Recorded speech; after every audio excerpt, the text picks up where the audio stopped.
The 28th episode of Palmetto Politics. I'm host, John Cummings, good morning. and folks, we're excited today to start talking to you about some of the latest revelations here in the grand state of South Carolina. Not the least of which is to say that we have two presidential contenders. Former Governor Nikki Haley previously announced her launch for a presidential election. And this weekend, we had Senator Tim Scott throwing his hat in the ring. So, what do you think, John? Who do you think has better odds, Tim or Nikki Haley?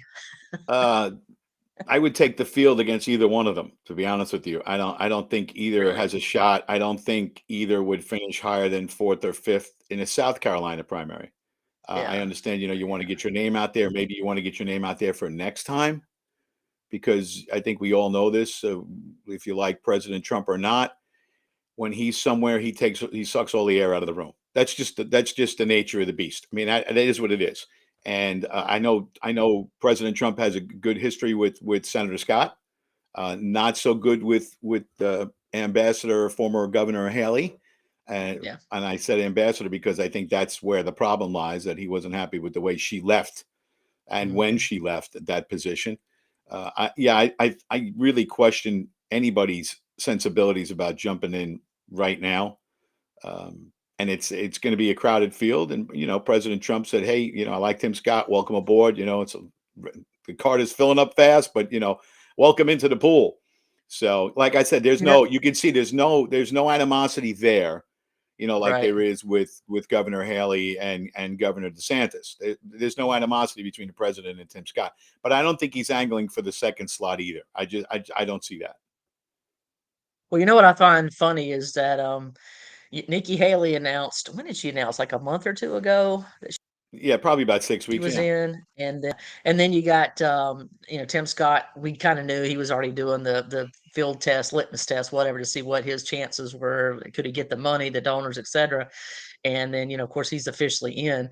Governor Ron DeSantis is still not officially in, has not launched. But out of all the candidates who are, uh, Donald Trump has mentioned one candidate by name repeatedly.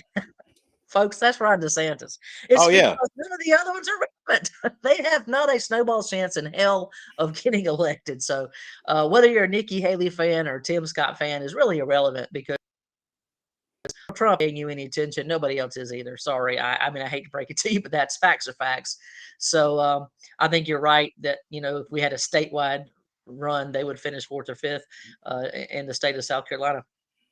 Um, no, I do like Tim. Not as big a fan of Nikki Haley, particularly based, as you said, on the way she performed as an ambassador, and most especially the fact that after she was no longer the ambassador, and I think the election was over, and Biden had been declared the winner, she came out, made some pretty politically suicidal comments about Donald Trump's guilt over January 6th, which to me was just perplexing. Like, why would you do that? Why would you attack the head of the party when you didn't gain anything from it? It only hurts you. So anyway, she's not political savvy, and so I don't think that's gonna end with her getting anything. Now, that he might find himself in a cabinet position, sort of like we had with the doctor who ran last time, Dr. Carson. Yeah, Ben Carson. Yeah. Yeah, Ben, Dr. Carson ended up being in the cabinet, and I think that's a possibility for Tim Scott. I don't think that even if Trump were to pick Tim Scott as a vice president, because let's face it, a lot of times you pick these candidates to be your VP because you believe it's going to pull in that state they're from or whatever. So it doesn't make any sense for him to pick Tim Scott because he's going to win South Carolina anyway. I mean, I presumably. Right. It does pick up more votes in South Carolina than we think, and maybe he wins it. I don't know, but to me, it would make more sense for Trump to find somebody from New Hampshire or Iowa, somewhere like that he could put on the ticket that might bring him some votes in those areas where he has historically not done as well. Interesting, and again, so for good, bad, or worse, whatever, Tim Scott is now officially in the race, and obviously he's going to have a following. He's going to have support because he is a popular senator, and so we wish him well. I don't have any negative things to say about him. It's not like I think he's this terrible guy. He's a pretty good conservative. Is pretty solid, certainly more solid than Lindsey Graham, who also ran for president previously, and got shellacked. But exciting Yep. times ahead. So Yeah. yeah. And a couple of things about Tim. One is an interesting piece on CNBC. It says the billionaire co-founder of Oracle, Larry Ellison, is getting ready to spend millions to support Tim Scott. There's a pro Scott super PAC that he's going to give $30 million to. Wow, 30 million. That's not small change. That's Yeah, that's those a are significant. that's the risk that you take. I mean, and you Yeah, can include Governor DeSantis as this as well. There's a lot of big money people who are anti-Trumpers. They just yeah, are, yeah, mostly because of the way he's over the target and he's going to disrupt things with China, and that's where they have a lot of their investments. So yeah. you got to tread real careful when you're running, because these super PACs come out of nowhere. They say, "Hey, we're going to give you great money," but then when you see who they're connected to, you're like, "Whoa, whoa, whoa, wait a minute." As far as being critical of Right. Senator Scott, like I said, I've only met him once. A very personable guy. I think he does a good job representing the state's interests for the most part. I was not particularly a fan of his stance on the national crime bill. We've spoken about that before here. I Right. don't think that the federal government should really intervene in local policing whatsoever, unless it has to do with civil rights. And I think what he was talking about, particularly banning chokehold on the national level, Mhm. like if you haven't walked in those shoes, you shouldn't be proposing that type of legislation. The other thing was he backed Mitch McConnell for Senate Minority Leader. There was a group that stood up and said, hey, wait a minute, this guy. And there was only a small group of them. But that, to me, that's the time when you got to stand up and say, this guy, this same guy that backed Joe Biden when it came to all of the spending that went on. And that's why we're in the position that we're in. And I understand you're in a spot where you might not be able to get anything for your particular state because Mitch McConnell is going to say, oh, you didn't help me out, you're not getting anything. I get that, but there comes a time when you have to pull the plug on back on somebody like McConnell. He's one of the reasons that we're in the position that we're in, because he's we know exactly where he stands. Well, yeah, He, he's he's a controlled moderate opposition. He's at best and a liberal at worst. Yeah. controlled opposition. That's what he is, Yeah. and we all know about his investments in So that's China. pretty So good, yeah, it's right? controlled Being opposition. the biggest investment in China was, of course, his wife. But so, oh man, I tell you, it is politics is never dull. No, no, If you're paying attention, it's not anyway. yeah, and the other thing that amazes me is the amount of. I mean, we're talking about Mitch McConnell. You talk about Joe Biden, and you get into and Hillary Clinton's raising her head again, and all of these. I don't mean to be. These people are 75, 80, 82. Would you let them run your business? No, I'm not going to hire anybody 80 years old to run my business. I'm sorry. That's just, I mean, is that, am I prejudiced against older people? No, I understand. But experience is a beautiful thing. You want to bring someone as an advisor? That's great.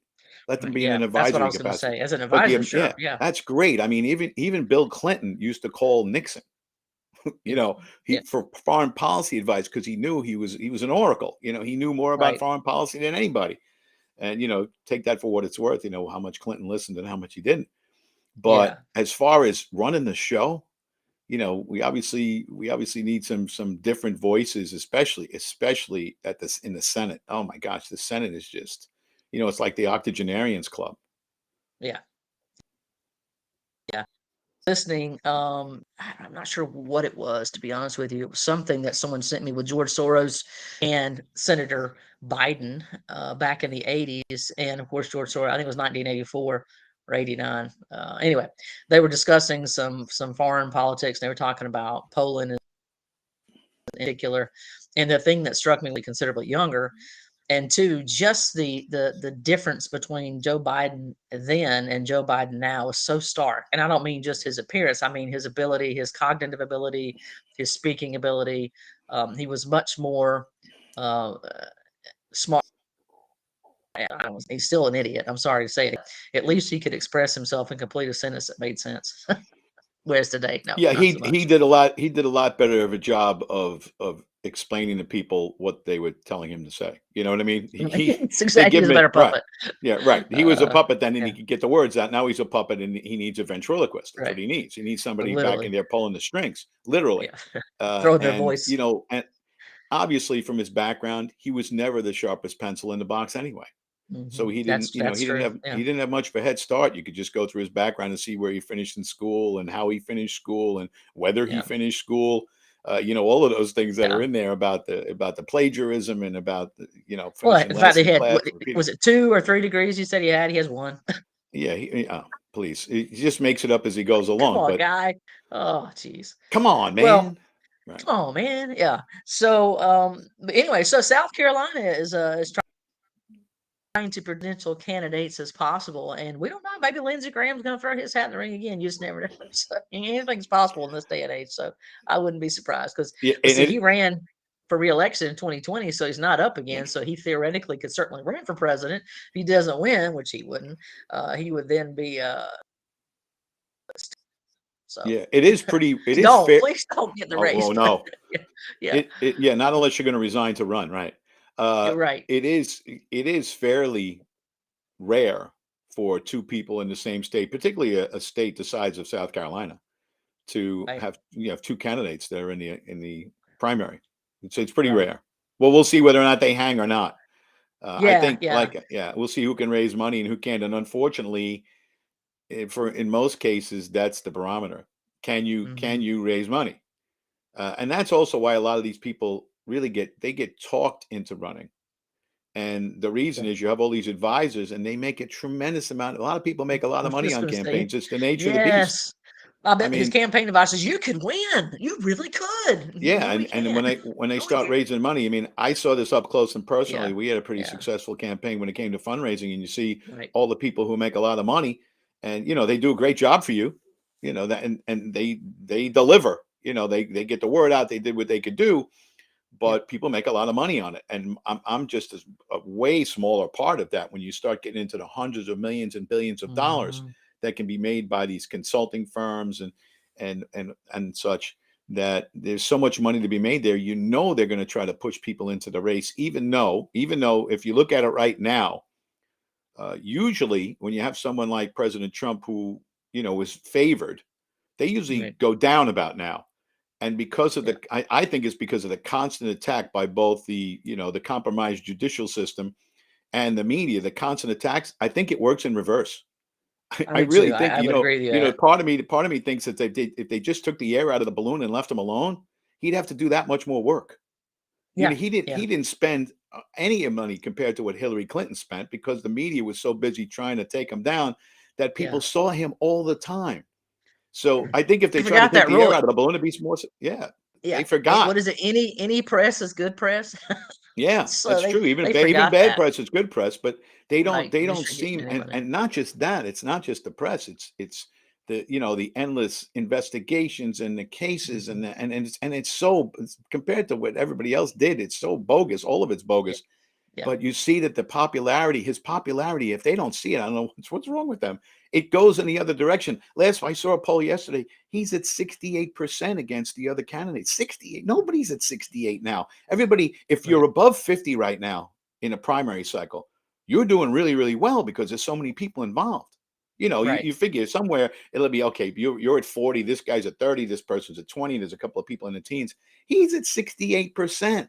And it's all because the media just continues to pound him and people have the reverse reaction. People get fed up and say, hey, you know what? I was thinking about DeSantis. I was thinking about Haley. I was thinking about Scott.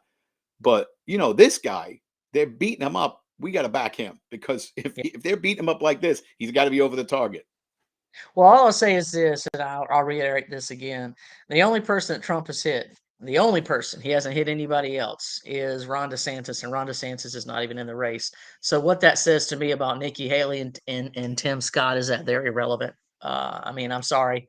If Donald Trump is not paying you any attention, it's because you're not a threat. Right. Period. And You're not a threat. same thing with Vivek and people like Oh, that. yeah. Yeah. Yeah, same Well, thing. But let's talk about Vivek real quickly because yeah, he he's got an did interesting background. He did speak this weekend at the SCGOP convention, so we'll use that to segue into the convention. Vivek Ramaswamy did speak at the South Carolina convention this weekend, and I understand he's very good. He's a very good speaker, and I even like some of his positions and some of the things he suggests. And I don't agree with everything. I'll be interested to get your take on it. Is he wants to have a constitutional amendment to change the voting age to 25. Instead of what it is currently now, 18. So what are your thoughts about increasing it to 25, No, John? I think it's a terrible idea. And I'll tell you why. I mean, I know why they changed it. I was around then. I'm a little older than you. So I remember when they changed it from 21 to 18. And the reason that they changed it was because they were sending all of these guys off to Vietnam who didn't have the right to Yeah, vote. And, right. there was a draft back then, and there Yep, can be a draft again. So if yep, you can go serve your country, you should be able to go, you should be able to go vote. You should also be able to go have a beer, but that's another story for another time. yeah. Well, it's interesting because I had this conversation that you and I are having with a few other folks, and they like to bring out the science, and I'm familiar with the science too because you and I both taught school, and I taught history and high school and government and economics.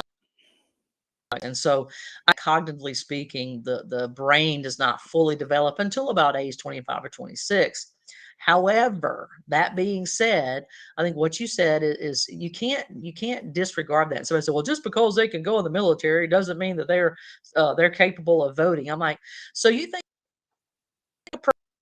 making battlefield decisions under extreme duress, taking the life of another human being, and giving up their own life in battle, that person does not have the capacity to make a voting decision? How moronic are you? Seriously, how moronic are you that you believe that nonsense that you are spewing? Um, I'll further say this: I just went and pulled up some of our founding fathers, and there would have been several of our founding fathers who wouldn't have been eligible to vote. Right. 20, yeah, Because they 20. were in the Yeah, 25. They it's were 18, crazy. 19, 20, 21. I'm like, are you kidding me? Shut up. I get it. I get it. There are a lot of young people who are not where they should be cognitively speaking. I get that. I do. But, when you're talking about being able to vote, look, I don't think our president is cognitively capable of voting, but, Right. you can't take away his right to vote. So that was one point that the Vivek made. And I thought, oh, dude, Yeah. And why? yeah, Why and are you making that an issue? there are some people, let's be honest, who are never cognitively capable of making a good decision when it comes to voting. But you can't give a test. There are plenty of 18-year-olds who are far more advanced than people in their 40s and 50s. It's just a fact. But you can't give a test to give people the right to vote. That's what the slave amendments, as they used to call them, the Civil War amendments, that's what they're about: 13, 14, and 15. You're getting rid of the literacy test, you're getting rid of the poll tax, everything. And that's just one more thing. I mean, you can't give a test, and you can't say, okay, people aren't cognitively sharp enough to vote when they're 18. It's just crazy. And like you said, why would a guy go there? If you're running Yeah. for office, why would you go there? There are so many more important issues about that. Trying to, focusing on something that is simply not going to be an issue is just a waste of everybody's time and energy. Even like here in South Carolina, I don't know if anybody knows this, but the minimum age in order to be a South Carolina representative is 21. So you would essentially say you can be in the House, but you cannot vote for yourself. Right. Yeah, it doesn't make any sense. And like I said, I think it's 27 states, John, that have 18 as the age at which you can serve in their house, in their House of Representatives. So you would have 27 different states who would then have representatives who couldn't vote for themselves. It's just stupid. You can't put the toothpaste back in the right. tube, guys. Too late. And it's just such a waste of time and energy. And really, if you're that worried about the young people, why don't you go back to basics and start getting these young people a real education? That's what I Why don't you, say. yeah, why don't you focus on education so they are truly aware once you get to 18? Do a better job of teaching civics, which is what we both did. Yes. I know that my students, for the most part, I can only speak for my guys. I know Mhm. that they were aware voters. They knew what was going on. They made their own decisions, but they knew what was going on, and they knew the Yep. Constitution, and they knew the Bill of Rights, and I made sure of that before Mhm. they got out of there. So Yeah. In fact, there was one year, and Sean was little. He was only 3, so he wasn't in school yet. So I was kind of staying home. And a small private Christian school reached out to me because I was attending the church, and they said, hey, would you be willing to teach our 5th and 6th grade classes? And I said, I really want to just stay home with my son, and I didn't want to not be there for Sean. And so I said, I'll tell you what, if by December you haven't been able to find anybody, then maybe the second half I'll help you out. So lo and behold, I don't think they even looked. So when December rolled around, they didn't have anybody. So I stepped in, and I taught the second half of that year. So the school, you taught all subjects. So one of the things we did, because it was an election year, so we this is back in 2012. So we did a couple mock debates, and each of the students had to go out and research their particular candidate. And I gave them a list of like 20 possible questions that they could face in debate, how their candidate would respond. So each of the students did that, and then we had the debate. So we did 2 things. We voted to see who was the best candidate, who answered the questions that we thought was best, and then which student portrayed their candidate the best. Now the person who won was actually Colonel Allen West. It was Colonel West is the one who won in terms of presidential candidates. And then a young lady by the name of Rayanna Polly won as a student. She was actually Sarah Huckabee. Excuse me. She was Sarah. Oh my gosh, Sarah Palin. So it was really interesting. So I tell you that story because they were in 6th grade. So these kids left as military. A lot of the kids are military. So one of the kids was military PCS to another state with her dad and her mom, and went to a public school. And she reached out to me on social media, on Facebook, and said, "Hey, Miss Grady, I was in such and such this class, candidates positions." And I said, "Well, actually, that candidate believes blah, blah, blah, blah."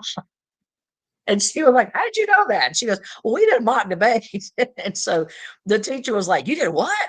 In 6th grade?" And, so she was very surprised by that. But I agree with you. I think if you set the bar high for these kids and you actually teach them, not indoctrinate them, then they'll be more than capable of voting at the age of 18. It's not that their brain is not capable, because the human brain is capable of all kind of things if we just give it the right input. But so let's go back one more step to the convention. So again, the South Carolina State Convention was held this past Saturday. I want to touch on this as well, kind of still staying in the same vein of folks in South Carolina running for president. So as we just mentioned, Tim Scott made his announcement he was going to run. Now, I personally would have expected that an announcement like that maybe would have come at the state convention. He's from South Carolina, but that's not where he did it, and he speak. But they did have Mr. Ramaswamy there to speak, and there were several folks who took the time to video the signs outside of the convention. Did you have a chance to see any of that video footage, Mr. Yeah, Nick I Sanos? I saw part of it. Yeah, they said there was quite a few DeSantis things and no Trump things and whatever. Yeah, so I that's wouldn't. I interesting. wouldn't. That's interesting. What do you think Yeah. about that? So there folks will just let you know there was a video done, and I believe it was Nick Sanos. So if you go over to his page, you can kind of see this.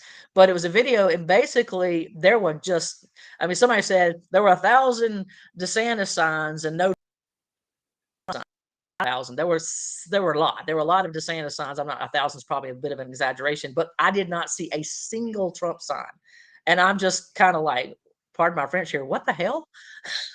So I I I anyway, really. I I don't would. know. Yeah, I wouldn't read anything into that, because I'm sure if you went into that room and you polled everybody, Trump would win with 75%. I don't I even don't think it's an know. issue. I'm going to disagree with you, John. I'm going to disagree with you. I I'm think going to he's going disagree with you to wipe the because I floor with think people in this state. no, I'm going to disagree with you in that room because here, let me tell you why. I think a lot of those people are establishment people, and I don't Right. think they're going to be for Trump. I think there's far too many people that are Yeah, involved in politics in South Carolina that are yeah, involved in it just for the power and the prestige and could care less about service yeah, and about policy. If you yeah, question most of the people in the room, I'm sure on policy, I'm sure they'd have a tough time navigating their way through all the issues. And that's a problem that we have too. There's just people that are in there for power and control, and they're not even interested in the legislative process. And that's why they give the Freedom Caucus such a hard time. Those are the people yeah, that we, the people, the party, needs to be focusing on, is what direction is the Freedom Caucus going, yeah, not this other. And so I wouldn't read too much into that. And I'm sure that Trump didn't even, the people that are running the Trump campaign in this state, who happen to be the people that are at the top of the party, I'm sure they didn't think it was necessary. So, but I wouldn't read too much into Well, that. I'm Are going the to disagree with DeSantis you on that supporters? again. I do not think the top of our party in South Carolina is for Trump. I'm sorry. I think Drew McKissick is pissed off right now that Donald Trump did not endorse him again. Okay. So I'm going to go out on a limb and tell you right now, I don't believe for a damn minute that Drew McKissick is a Trump supporter. And if you believe that, I got some land, oceanfront out in Arkansas, I'll sell you. No way do I believe that. Okay. What I Well, do believe publicly he is. sometimes, Yeah, I mean, he was sometimes, there. The great unveiling. He and the governor, yes. and the Yeah, of lieutenant governor, and course. Of they're all course. they're all going to lead the charge. Yeah. But what they Yeah. do behind the scenes, we'll Behind find closed out. doors. And Yeah, exactly. and So, and the issue is what's going to happen when we find out. We'll yeah. see what So happens. I think it's questionable. You know what? I hate to say this, but I think Chad Caton might be onto something. I think folks are going to get behind a Nikki Haley or a Tim Scott. I don't now. Here, let me say this. I don't think that they're behind Ron DeSantis. Let me say that the fact that Ron DeSantis had signs out and Trump didn't is not. That's not what I'm saying. Yeah, What that's I'm what I mean. I saying don't think is, there's anything. yeah, Yeah. I think the fact that they didn't have any Trump signs is more likely indicative that they put Tim Scott. That's what I think, the establishment folks. No, But they're not going to do say that. anything. Do It's that at your own early. It's risk. very Yeah. early. So that's why I don't read zero into Trump having 68% in any particular poll. I just don't. It's way too early for that. I mean, Hillary Clinton was 20%, had 20-point lead, and you know how that all ended up for her. Too early to start reading into any of the polls. So, but I just found that a little interesting that they didn't have anything there. And then I also found it interesting that they were still trying to use that old endorsement because Jerry McDaniel was still putting out messages that Trump endorsed 2021, but he didn't endorse him this time. So that speaks He volumes. stayed out, right? Well, he would Yeah. endorse him last time, but not this time.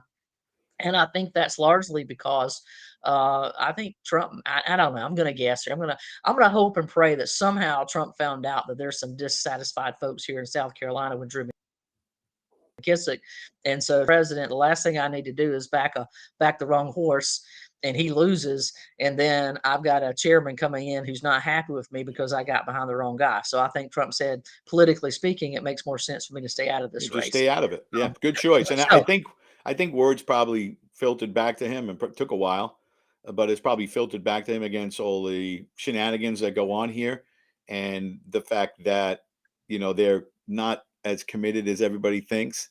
I mean, we have to look at the great divide between we the people and the Republican Party, and what the Republican Party in South Carolina stands for. And the divide is great. All you have to do is look at the legislation that they continue to produce, and the fact that we are in the 30s as far as conservative states are concerned when it comes to legislation, not when it comes to the people that live here. right. Well, to that end, just kind of, if you didn't see, I don't know if somehow you hit your head or fell under a rock, or you just didn't pay attention at all. Bad news. The bad news is Drew McKissick was victorious again. He won.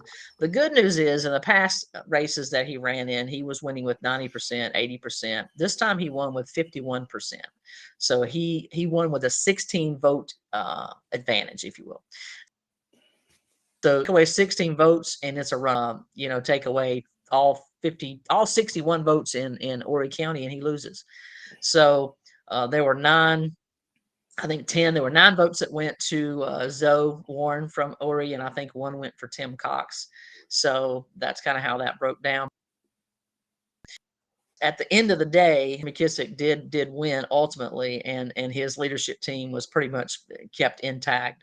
Cindy Reicher and Smalls and all of that, they kept their positions. Now, it was an interesting convention because there were clear you had. And I think all combined, the other candidates got 433 votes. So that's a lot closer than I think Drew McKissick would like it to have been. And what that tells me is that the America First, or the We the People, whatever you want to call it, group has really started in terms of what Drew did. And frankly, I think we should appeal it. We should appeal the entire election because Drew cheated. And here's how he cheated. He refused to release the information to the other candidates, to his opponents, the contact information for the other state. So Zoe Warren never got access to all of the counties and who their delegates were, so that he could actually send them anything saying, this is who I am, this is why you should vote for me, this is what I stand for. You know, you and I had him on our show, and then I had him on again Thursday night at 7 p.m. And to that point, I invited Drew McKissick, I invited Mark Powell, I invited Jeff Davis, I invited Mr. Cox. All of those candidates were invited. None of them showed up.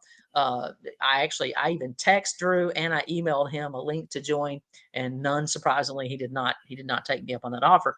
But all that to say this, that is cheating, because none of those other candidates to speak to any of the county delegates, but Drew McKissick did. I got emails from him. I wasn't even a candidate. So he was sending me emails, which meant he was sending it out to the entire state. And I'm sure he was targeting the delegates, because last time when I was a delegate, he sent me a mailer. In fact, yeah, for his campaign. So I'm sure he did that again this time as well.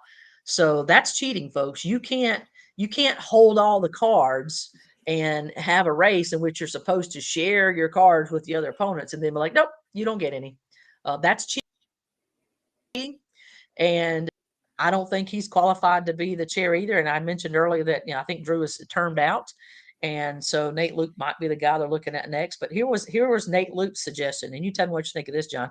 Nate said, well, the reason why we didn't give the other opponents the access to the contacts of the state delegates is because 2008, with the Tea Party movement, these folks were given, not these same folks, but the opponents were given the information, and then the delegates were starting to get emails from the Tea Party and all these other groups. So it was pretty clear that they had used their list for other than just campaign. So in order to, I think what we should do is all of the opponents can send in their flyers, their emails, whatever it is they want to have sent out to their to the delegates, and they'll send all that into the SCGOP, and the SCGOP will send it out. Oh yeah. What could possibly go wrong? What could possibly go wrong? So, folks, let me tell you what that really breaks down to. That would be like the president of the United States has access to all of the people in the states, okay? And anybody running against him would have to send all of their information to the presidential office, and then they would send it out. Yeah. Yeah. No. Yeah, I mean, it's a stacked deck. I've ever heard. Yeah.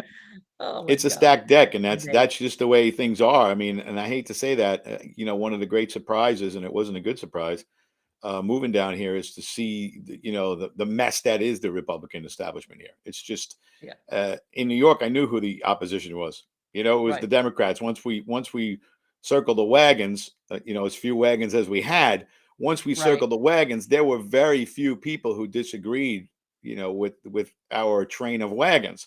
Everybody just got on. Some said, okay, this is the guy, let's go. And we went. But here, I mean, the infighting there's always infighting. There was infighting in every party.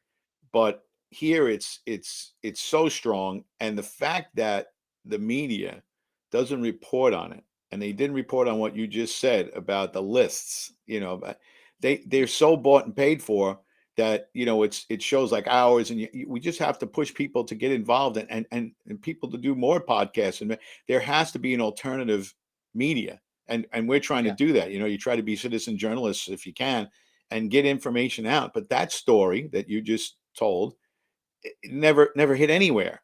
It doesn't get out there. And so people have no idea what's going on. They say, oh, yeah, McKissick, yeah, good guy. Yeah. Look at the legislation that's coming out of the Republican Party in Columbia. Just look at it. Look at the legislation regarding energy.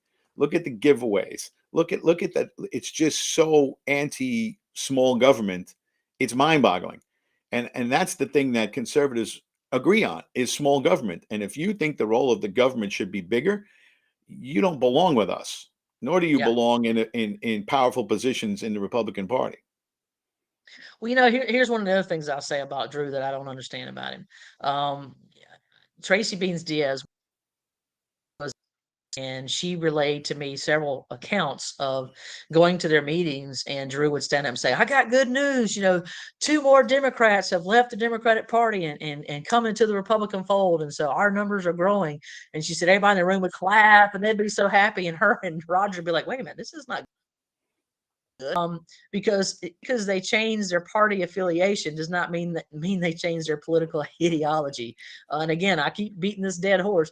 Luke Rankin is a Democrat. The man was a Democrat from the 90s all the way to 2004 when he sent a letter to the Democratic Party and said, "Hey, they redistricting my area, and so the only way I could win now is if I run as Republican. Years of support. Now I'm going to go be a Republican. But hey, wink, wink, it's an open primary, so you can still come vote for me." And so Luke Rankin is a quote unquote Republican, but he votes like a Democrat to the extent that, again, there are 2 actual members of the Democratic Party who are more conservative in their voting record than Luke Rankin. It is time for that man to go out anywhere. I don't care where he goes, but he can't stay in office. So that's something that we need to see happen. And so, what I would say to Drew McKissick and anybody else who comes in, what should have happened with the state convention and with the contacts, because I understand there's legitimate concern about being misused because you had just less than 1,000 people were eligible to go to the state. So, and then if you calculated in all of the alternates, and you may want to send information to the alternates too, then you would be looking at about 1,800 people.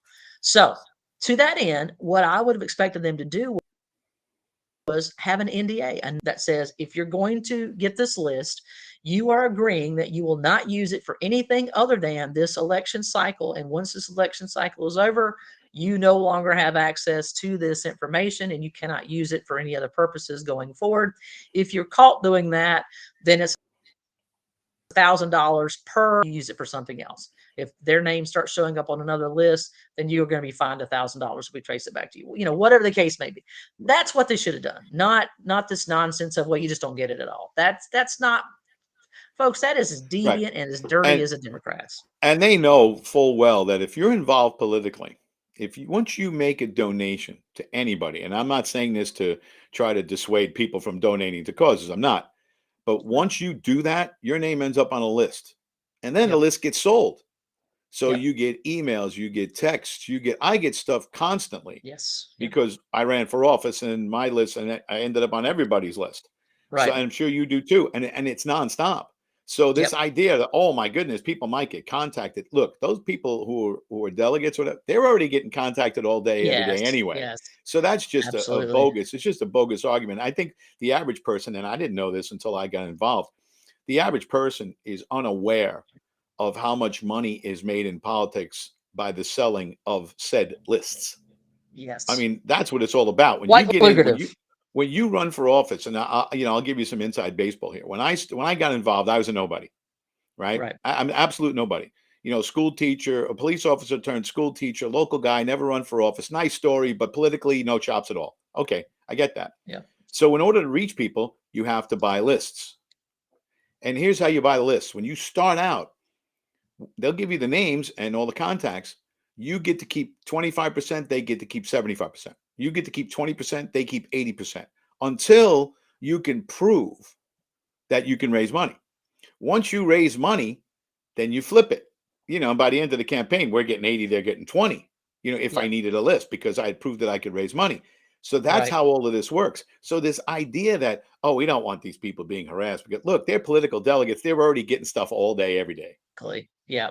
Yeah, you can't tell me they're not. Listen, I never gave anything to Vivek Ramaswamy. I never gave anything to Tim Scott. I'm getting all kind of emails from them, No, all and day. so yeah, all I day get long. So texts. that's I get everything. yes, it's nonsensical. I mean, I get stuff from Trump like daily. I get Right.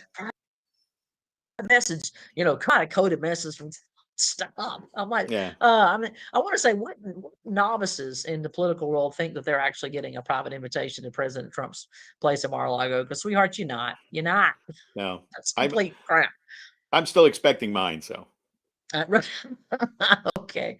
Well, so anyway, so you had that issue, and then there were numerous people who stood up and spoke at the convention because each candidate, had a 3-minute time that they could get up and speak for the various positions. And some of the people that got up to speak were really very eloquent. And one of those was, of course, Freedom Caucus, South Carolina Freedom Caucus Chairman Adam Morgan gave a great speech. And then there was a gentleman from Anderson, Jonathan Hill, actually shared his speech on his Facebook page, and it was really good as well. And so I think they use this convention to the best of their ability to outline or highlight the reasons why Drew McKissick is not the guy that we of our state party. And I think you mentioned something earlier that I thought folks need to consider. If you don't know, Drew McKissick was elected as the co-chair to the RNC. He and Ronna Romney McDaniel are the chair and the co-chair to the national party. And so you got Drew at National Party while simultaneously being the chair of the state party here in South Carolina. So which one of those positions is getting shortchanged? Is it we the people in South Carolina because he's dedicated or committed to activities or events at the national level, or is it the national level because he's committed to things? What do you think about that, John? How do you feel about someone being Yeah, both a national representative yeah. and a state? Unfortunately, we're closing the barn door after the horse is gone. But what they should do at the next convention is propose an amendment to the bylaws that says if you are state chair or state co-chair or vice chair, and In state you leadership. right in leadership, if you accept a position at the national level, that you have to leave the state level. You can't serve. You just can't serve two masters. You can't do both jobs. It's like I said off the air. It's kind of like the Russell Fry, Heather Ammons Crawford thing. You can't do both Yep. those jobs effectively. I mean, I'm not saying that said person can't do one job effectively, but to do both, somebody's getting the short end of the stick there. So they just are. And it's And usually what we he's the talking people about, anyway. folks, is Heather Ammons Crawford is the District 68 South Carolina State House representative, and she's also Russell Fry's district representative. And so, John, refresh your memory about how much time is a Oh, congressional district manager or whatever supposed to spend helping out their congressman. yeah, it's such a good point. The average congressional district has about 720,000 people in there right now. So this isn't even an issue of, New York, New Jersey, South Carolina, Pennsylvania. It doesn't matter. Yeah. Your district manager, that's a full-time job, and very often it's overtime. Yeah. It's 60 hours a week, because any political event that you'd like the congressional representative to be at, well, guess what? They can't be at them because they're often in Washington, and they have to be Mhm. in Washington, and that's great. So you have to send your district manager there or your spokesperson, and it's almost impossible to cover all of that just with the appearances that are necessary. It's impossible to cover. Never mind the fact that you're basically running a business. Each congressional representative gets just under $2 million to run their Mhm. district offices and whatever they need to fill those offices for rent and staff, and your travel's involved in that and everything. Somebody has to manage all of that. Just the bookkeeping is a full-time job. You're talking about running a $2 million business. That's no joke. You can't do that part-time. It just doesn't work. And then you're talking about all the scheduling and all the appearances and all the events and the travel. And it's a massive job. And I know I told you the people I knew up in New York, there was one person, a lady that I knew, she did it for years and she retired. She was just burnt. She was just Yeah. burnt out. She had enough. So yeah, whatever it is, if it's like I said, if you're talking about, state GOP chair or whatever, and then you're signing on to be the vice chair of the national party, somebody's getting the short end of the stick. And you should have, my thing is, they should probably amend the state bylaws and say, if you accept that position nationally, you should be out as Yeah, far as the because state chair I is concerned. I know when it was not Tim, Tom Rice, his lady Susie, and her name, excuse me, folks, her name just went right out of my head. She attended a lot of our meetings at the Women's Club, and I saw her at a lot of other HCGOP events as well, because obviously Tom was busy practicing his position as a congressman in Washington. DC. Now I know that Heather cannot possibly be doing that, be simply because this past session, this half of the session, many nights they went 1, 2 a.m. in the morning, and then they were back in there the next morning early, voting on various things. And there's a photograph of Heather and some of the women that were fighting ban. And Heather definitely looked like in that picture she needed some sleep. She wasn't getting any sleep. So if she has spent, 24 hours up there in Columbia, South Carolina, doing her job as a South Carolina representative, which I'm thankful that she's doing that. What that means is she spent as a representative of the 7th congressional district for Russell Fry. So I agree with you. That is a problem, and it needs to be that you do one and not both. And as far as I know, you and I talked about this, and I've talked with some others, Paul Gables and others. We feel like, based on our understanding, that she was only she had already been elected and then she was given this position. But the way we're looking at the rules, it appears that you cannot run for office if you are a federal employee. And so she is now a federal employee because, as you noted, that's part of the budgeting given to you know men or women. And so Russell Fry, and when her term is ended, which is in 2 years, in 24, she cannot both run for reelection and maintain her position as the 7th congressional district manager. So we'll see. I mean, maybe there's some kind of loophole in there where she will, I don't know. The time the most, in my opinion, would be when he's running for reelection, because she's going to have to be in places he can't be while trying to campaign for office. So how is she going to help Russell Fry, campaign for reelection if she's also running for reelection herself? I don't think she's capable of splitting herself in half and having half go this way and half go that way. So I agree with you. I don't think that it's fair that you have Drew McKissick both at the national level and at the state level, because somebody is going to get shortchanged.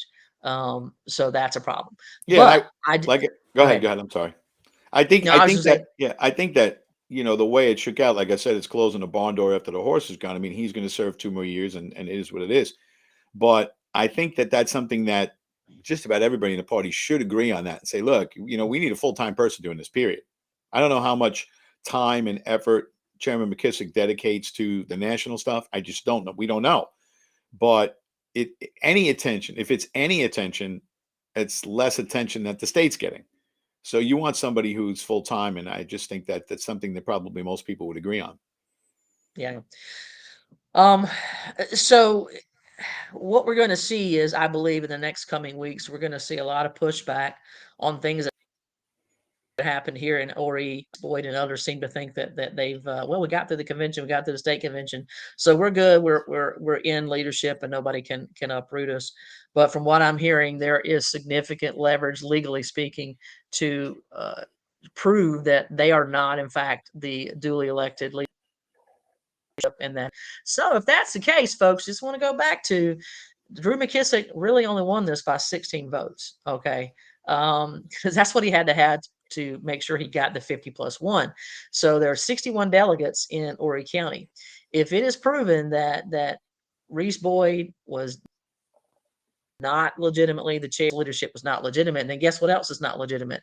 The entire Horry County convention was not Yeah, legitimate, which right. then means the 61 delegates are not legitimate, which means that we would have to hold another county convention, and all of the votes given to Drew McKissick from Horry County would be null and void. And we would have to hold another, and then we would have to send out a new vote list from Horry County. And if Drew McKissick did not get the 49 votes he got from Horry last time, he's no longer the chair. And there has to be another election held with the two candidates that were also in the race. So actually, I should say three. Tim, there's a runoff. I don't think Tim is going to stay in. It would come down to, I would imagine, Drew. And then the second person was Jeff Davis, and then the next person was Zoe Warren, who I personally endorse because I think Zoe's the guy we need. But anyway, so that'll be interesting. So please don't think this is all over, because it's not all over. And they can't do anything to us. We're here. Well, and again, I'm not the lawyer. I'm not a lawyer. So I can't read the tea leaves in that way. I'm just kind of telling you what I'm being apprised of.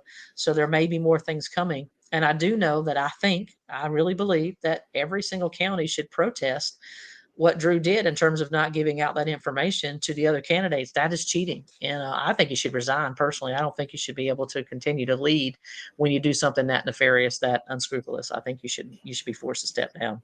And again, the unfortunate part is it's so difficult to get this information out about that particular issue because the media won't cover it. They just don't cover it, Yep. and that's the elephant in the room, no pun intended.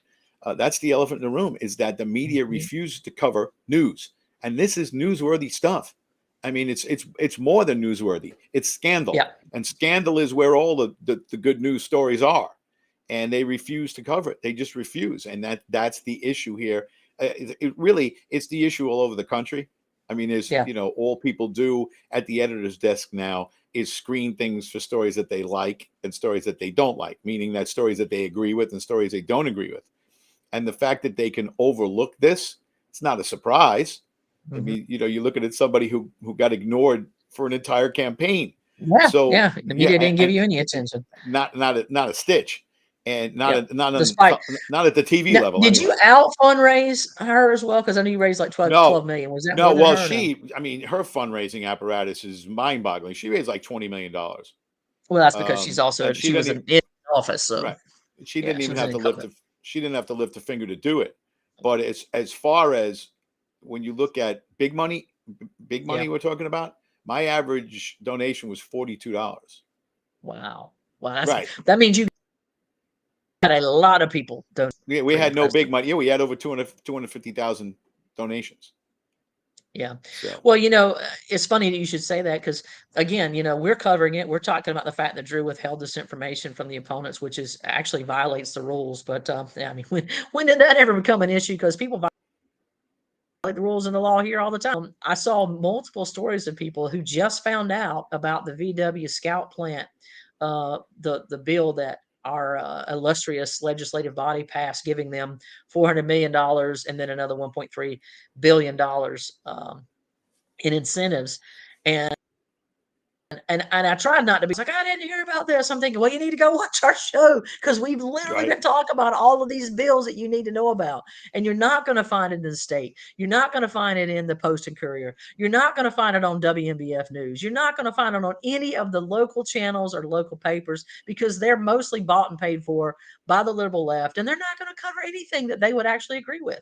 And that ought to be very telling that they're not covering this should actually have your eyes wide open, because if they're not willing to cover it, it means they agree with it. If they agree with it, that means we shouldn't. So if you ask the share average, this. if you ask the average South Carolinian what they should do with $400 million like that, they'd probably say, okay, if we're going to spend it, take 5,000 small business owners and give them $80,000 a piece as a startup. What do you think would be better for the tax base, and what do you think would create more jobs? Oh, it's not even arguable. Giving 5,000 small business owners $80,000 startup, they'll create more jobs than you could ever imagine. But they're not going to do that. They're going to play with the world corporate people like Volkswagen. And it's not just that. It's also we talked about the energy issue, and I still have these notes that passed through the legislature. The state mandated that Santee Cooper is going to have to spend $15 billion to get to net zero carbon by 2050. Right? They're going to close the Winan and Cross plant. That's 61% of the base for our energy in that area. 61%. And they have to close that by 2032. Right? 9 years from now, folks. Right. And only, 17% could be made up by solar, wind, and gas fire. So where's the other stuff coming from? And it's going to cost ratepayers, like I said, by 2050, it's going to cost the company $15 billion, which means they pass it along to the ratepayer. And they said electric rates will go up 2.5 to 3 times by 2050. And that's one of the reasons. It's one of the reasons corporations come here in the first place. It's not just the tax breaks, especially when it comes to European companies. Their energy costs are so high in Europe that they look to come to a place that has low energy costs. And South Carolina, to their credit, is right on the top of the list when it comes to that. And that's one of the things that brings companies here. It's not a blank check. You don't need the blank check. It's the operating atmosphere. Can you operate a business here, and is it profitable? And the answer is yes. And a lot of it's because of cheap energy costs. Well, guess what? Your legislature just decided to hand a check of $400 million to a major corporation. They gave them $1.3 billion in tax incentives. And with the other hand, they're going to end up raising energy prices 2.5 times. Which may be something that find that in the news. Yeah, VFW and Scout may say, wait a second, you gave us $400 million, but you're going to cost us a couple billion in increase because you're doubling, almost tripling our energy costs. We might as well go back to Germany. And so if they decide to do that, we're just out $400 million. They get to keep that money. And then the $1.3 billion in incentives we will have given them will have basically, it's like setting that money on fire. So again, folks, if you don't care that your energy bill is going to double, triple, or possibly even quadruple in the next 10 years, I don't know what you do for a living, pocketbook. But folks don't seem to know that. And it's because, as you Yep. noted, John, the mainstream media does not cover this information. It's only covered by small podcasts like us. And we're hoping that folks will take this information and pass it on to their friends and family so that you can make those phone calls. And then, unfortunately, a lot of bills didn't get through that should have gotten don't have to my I don't know about it. I still don't know that we have constitutional carry. And as you and I discussed ad nauseum, there is no fentanyl bill that made it through. Now they talked about taking the fentanyl bill and the constitutional carry bill and marrying those together to try to get some kind of deal table, but to my knowledge, I don't know if the Senate has some kind of version that they can work on this week. But as far as I know, I think the House is done. They got an extension, if you will, because they closed out their session, and then the governor said, no, you got to come back. Now I've been just talking with Jonathan Hill and some others, and saying, well, because the governor, there's no end date. There's no date in which they have to end the session. So theoretically speaking, they could continue to carry the session out throughout the summer, which could be a good thing because, as I said, we didn't get that fentanyl bill through. We didn't get, to my knowledge, the constitutional carry, unless it's going to happen this week with the Senate, didn't get pushed. If it is true that we can force the House to go back into session and get these bills passed, I'm all for it. I'm all for it. Yeah. And the one thing and I'm sorry I didn't save it this morning. I was rifling through stuff and I saw a note that said that and I hope I'm right on this, in 2017, South Carolina was 28th out of 50 states when it came to drug overdoses, and we are now 7th. Yeah. Yeah. 28th to 7th. And you can't get together on a bill that punishes people for pushing fentanyl. I mean, really? Yeah, for poisoning, for pushing poison. You can't get together on this. Really? That's what politics is about in this state? Well, you know what? Time to get new people in there. Sorry. Well, and Democrat Todd Rutherford, who is famous for getting a murderer out with a sneaky behind the door closed deal, he quote told one of the leaders of the fentanyl group that bill will never pass. Well, it just so happens that Mr. Rutherford is an attorney, and guess what kind of an attorney he is? He's a defense attorney. He's a defense attorney, so he doesn't want a bill that's going to cost his chances of getting a defendant off, or having them see a harsher punishment, because that's what he does for a living. He goes out there and gets murderers out of jail 16 years early by doing some shady behind the scenes that thankfully got some, Sunlight Best disinfectant got put on that, and this guy was put back in prison where he should have been. And I would like to see Mr. Rutherford punished for that. I don't think that he should just get away scot-free. That's unethical. I think at the very least he should have some kind of reprimand. Go way back to the beginning of the show when I was talking about Drew McKissick celebrating Democrats crossing from the Democratic Party into the Republican Party. And look, I'm not, there's no way to stop that from happening. And in some cases, it's genuine. You do have some people that have that epiphany. I have lots and lots of friends who grew up as Democrats, and not it was they saw what happened in 9/11 and they said, holy cow. They watched how the Democrats responded. They watched how the Republicans responded. And they said, I'm not a Democrat, I'm a Republican. And so they left the party for that reason. Or you have people that saw Barack Obama and listened to his positions and saw the economy when he was in office and said, wow, this is not what I believe in, I'm leaving it. You have a lot of Democrats that are looking sense, and they're saying, I cannot align myself with that. And so they're leaving the Democratic Party in droves and coming over to the Republican Party. So all that to say this, it's not impossible that someone would be in the party of the Democrats and cross over and become a Republican and genuinely embrace our platform. That's certainly possible. But what you and I are educated, a brand new teacher who comes to school, typically what happens for the first 2 years when you have a new teacher come in, they have a mentor. They have someone who has who's a veteran, experienced teacher, and they kind of come alongside that young teacher and they show them the ropes more or less. They help them out because yes, they were trained, they have their degree, they have their certification, but learning it in the classroom, practice in a classroom is totally different. So I think something similar should be set up. I think when you have a Democrat who leaves the Democratic Party and comes over and joins the Republican Party, they should be closely connected to a veteran Republican who can then kind of lead them along the path. And when we get down to voting and it's time to vote and that Republican sees this new Republican voting like a Democrat, they need to go over to them and say, That's not how a Republican votes.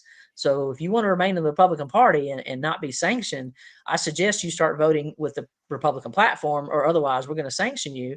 And I also believe at some point in time, it's a private party. If you got a candidate like a Luke Rankin who continually votes in the 30s in conservative voting, at some point in time, the Republican Party should simply say, you're out. You are not a Republican. We're kicking you out. You have, a decade, actually, see, 2004. So almost 20 voting as a Republican in which you voted like a Democrat.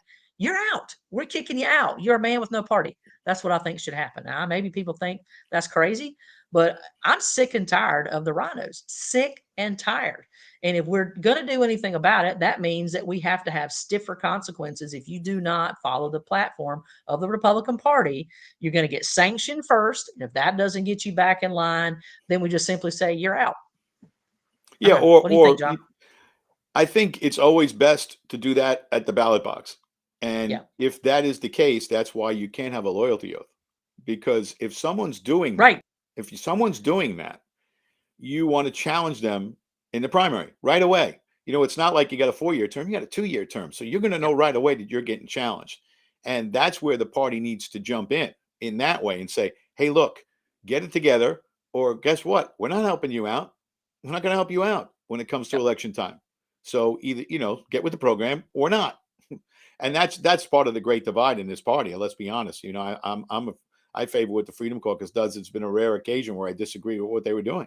And we need to get more Freedom Caucus people in that legislature in this next election cycle. And the other thing that I think we need to look at before we can get out of here is built into all of that energy policy that they've snuck through that the media doesn't seem to cover. Where do all these offshore wind farms fit? Who is getting those contracts and who has investments in those companies? Because personally, I think we should ban all of that here because our coastline is pristine. We need to keep it that way.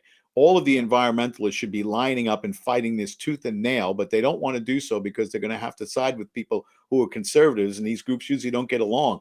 But guess what? If you have a conservative group and you have environmentalists who are usually on the opposite ends of the political spectrum, if they agree on something, it's probably the way to go. Yeah.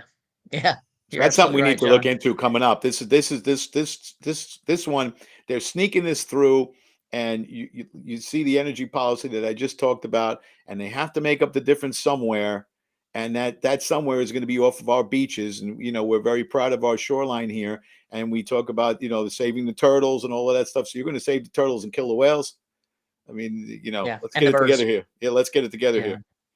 Absolutely. Well, folks, that's going to do it for this episode. We appreciate you tuning in. Please like and share our page and get other folks involved so that they know what's going on in the beautiful state of South Carolina. As always, God bless, Godspeed, and we will see you next time.